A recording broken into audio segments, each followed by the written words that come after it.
Hello students and welcome to the lecture.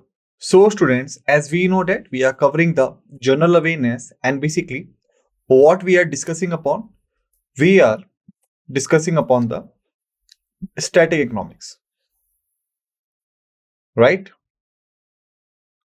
This is the topic we are discussing upon, all right?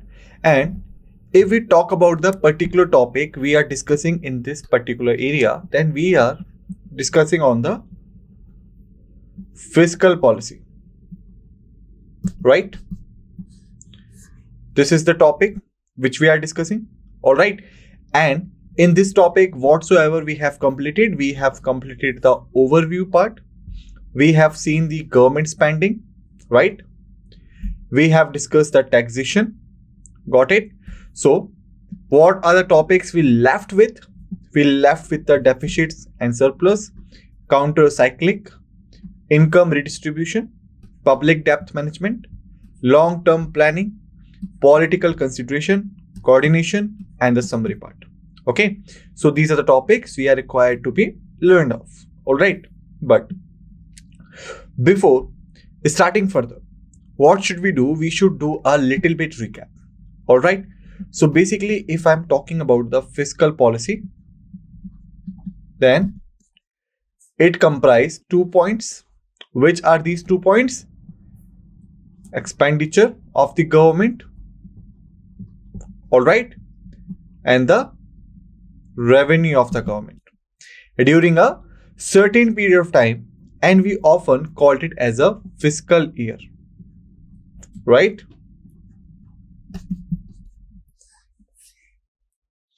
Got it?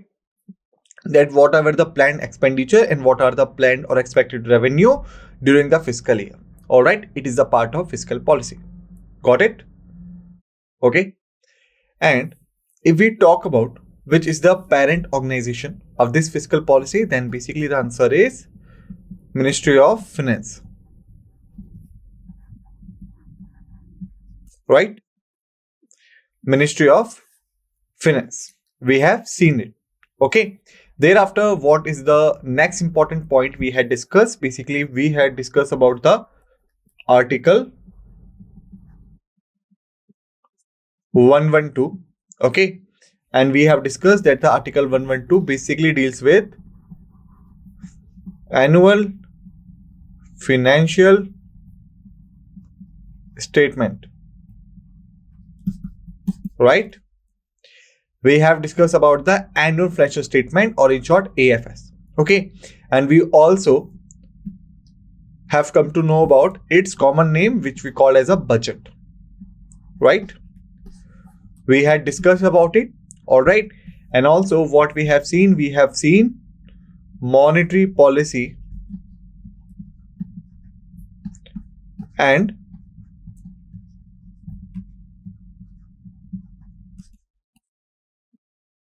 fiscal policies dependency on each other.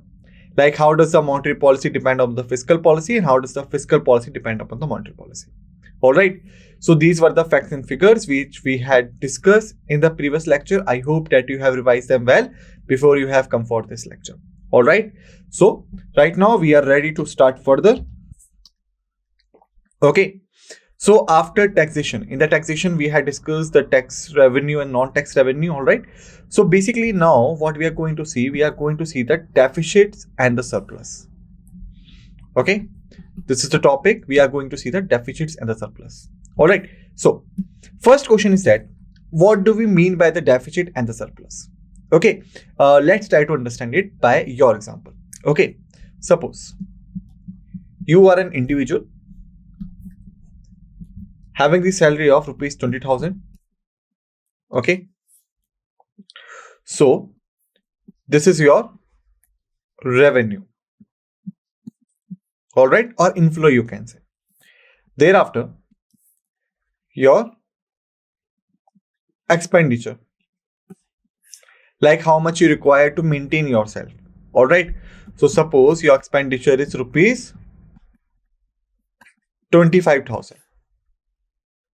Okay, revenue 20,000, expenditure 25,000. It means that you are required rupees 5,000 extra to maintain your lifestyle. So you have to borrow it from somewhere. Okay. So this remaining amount is basically called as the deficit part. Like when your expenditure oversees your revenue part. Okay. Whereas if we just interchange the values. Okay. Now this is your expenditure. Okay. And this is your revenue part. Okay.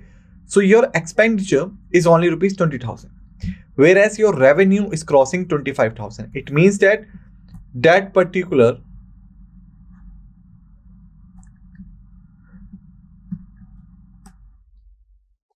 $5,000 is your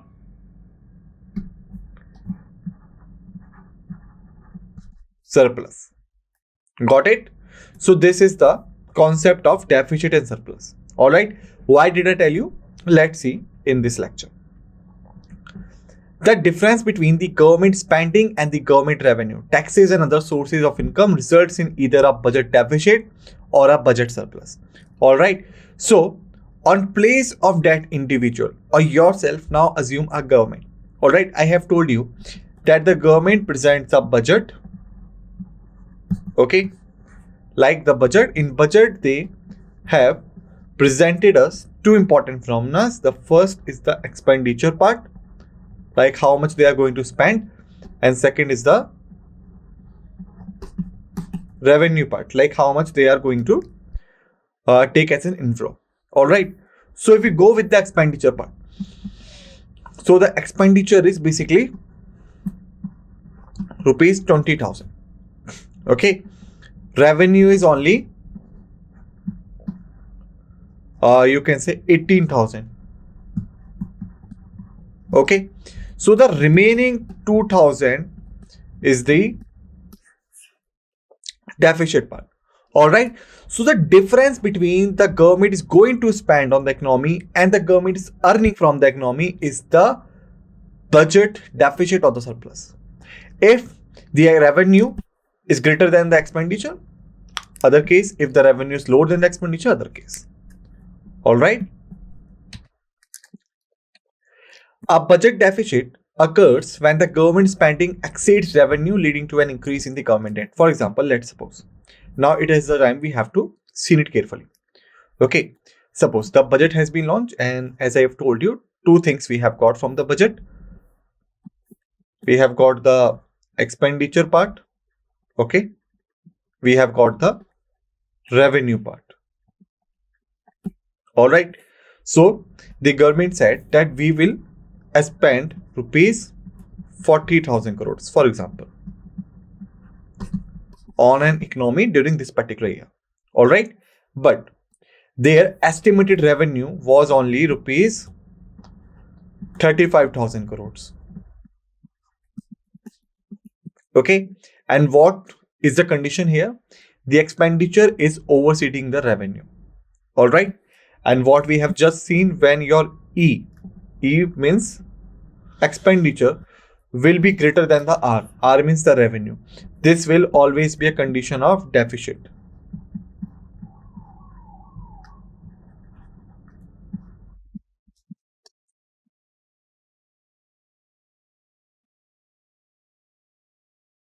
All right. So here is a part of deficit which is around rupees 5,000 crores. All right. So this 5,000 crores is needed so that the government could fulfill the demand and invest the 40,000 crores in an economy. All right. So for this, they have to borrow it. Government has to borrow it from domestic sources or as well as from the international sources. All right. Please remember that there are two sources of borrowing. Two sources of borrowing.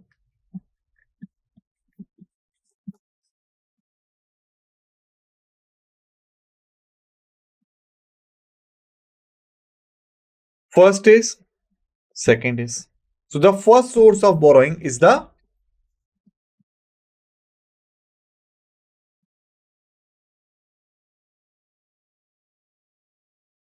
domestic source of borrowing.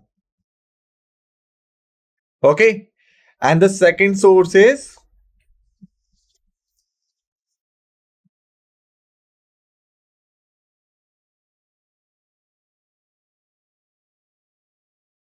international source of borrowing. Okay. So these are the two sources of borrowing. From the government will borrow this 5,000 so that they could cater the demand of the expenditure. All right. So remember, budget deficit occurs when the government spends more than they earn. All right. And this basically increase the government debt. Why? I have told you, in order to arrange those 5,000 crores which were deficiting, the government has to borrow it from the sources like the domestic sources or the international sources. All right. A budget surplus, on the other hand, occurs when the government revenue exceeds spending, allowing for debt reduction or investment in other areas. For example, we can say that during the budget, the government said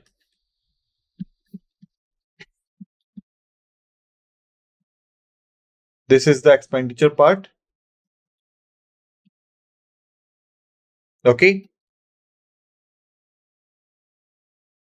This is the revenue part. All right. So the government said that the expenditure is 35,000 crores. Okay. And the revenue is 40 crores. So if we look at this picture, what do we find? We find that the scenario has been changed. In the previous example, in the deficit example, we had that the expenditure was overseeding the revenue. But in this example, what we have the revenue overseeding the expenditure. Okay. So whenever this kind of situation arises, this is a part of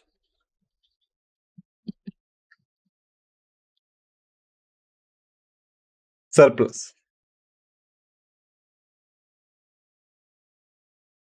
Okay. This is the condition of surplus. All right. So what happened?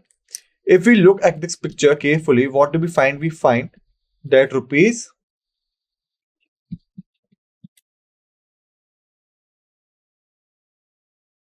5,000 crores are now exceeding the 35,000 crores. Okay, because revenue is 40,000 crores. So this 5,000 crores will be used further for the investment, for the revenue surplus, or to be given as a grant or loan to the other country for the sake of building good relations. All right. So now I hope that you have got the idea of the deficit part and the surplus part. Okay. Now, after this, what we have the counter cycling. Okay. So let's start the discussion over this. So basically, government often use fiscal policy as a counter-cyclic tool to stabilize the economy during the economic fluctuations. How? For example, during a recession, government may increase government spending and reduce taxes to boost demand and stimulate economic growth. Okay. Conversely, during the periods of high inflation or economic overheating, a government may reduce government spending and increase taxes to cool down the economy and combat inflation. Now we can understand it through the example. Like there are two conditions here. The first is the condition of deflation. Deflation means when there is a, you can say, price down situation or lesser flow of money in the economy. All right. So if you gather our golden dialogue that the one man expenditure is another man's revenue. All right. And if we go by this particular diagram which we have built, is like we have the households. Okay.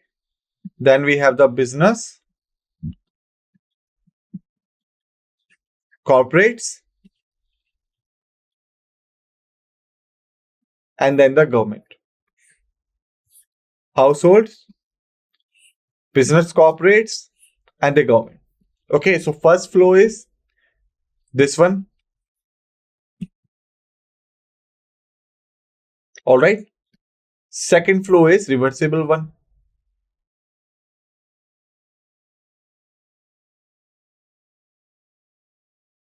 All right. But if you look at this picture carefully, you will find the government as at the center. All right. So whenever there is a situation of deflation, right? There is a situation of deflation. All right. In which you can say basically the money supply is less. All right. So what government do? Basically government starting investing more and more in the economy. So you can say the government expenditure will be higher because right now the government is trying to infuse the money supply into the economy. All right. On the other hand, the government revenue has been declined. Why? Because the government also trying to cut down the taxes. All right. So that the customers and the you can say the individuals could hold more and more money so that they could spend it well and the money flow in the economy will be goes up. Okay. Similarly, if this is the condition of inflation, right now it is a situation of inflation, which means that already the money flow in the economy is so high, so the government wants to cut it. So what the government will do? Government will reduce the expenditure and government will hyper the taxes. Okay. So the expenditure will goes down and the revenue will goes up. Sorry. Okay. So now I hope you have got the picture of it. That when there is a deflation, the government try to spend more and more so that the more and more money could be infused in the economy, and also government significantly reduce the taxes and the non-taxes so that the people, the business, the corporates could hold more and more money so that they could spend it in the economy and the flow could be circulated off, right? When there is a condition of inflation, okay, like when there is already a huge amount of money circulated in the economy, so what government do in such a scenarios? That the government, you can say, reduce the expenditure and increase the revenue so that business, corporates and household holds lesser amount of money so that ultimately their spending power will be lose off and the circulated money amount will be decreased significantly. All right. So please remember, so basically the government uses the counter-cyclic process for this kind of areas. All right. So students, in this videos, basically we have done with the deficit and the counter-cyclic surplus. In the next lecture, what we will do, we will continue these topics. Okay. Till then, just revise all the facts and figures we have discussed in this lecture and be ready for the another lecture. Okay. With this note, let's end this lecture and say thank you.